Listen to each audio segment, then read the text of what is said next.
माजा हमार लेल कई जादो जी के बेटवा के माई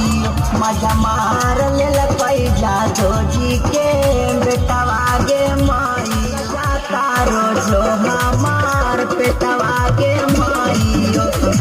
बुला जाता जो हमार पेटवा के माई तारू कला माला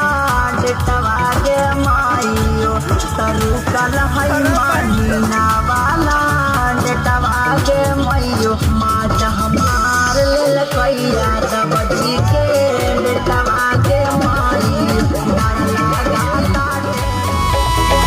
मेरी सास के 5 पुत्र थे मेरी सास के यास कहता ना तो जाए बिनोई हरावा धोक धोक कराता जिया रावा जाई बेटवा के माई पीछे चला के माई लाल बाबू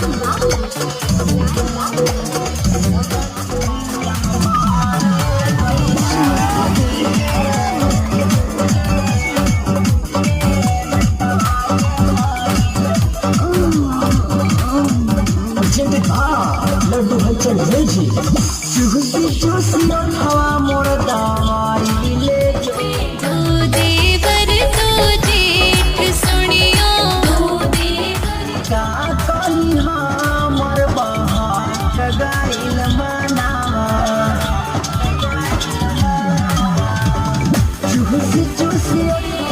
सुनियो मेरे रे करम में बावलिया लिखा था मेरे रे रसरी से फसरी लगा वाले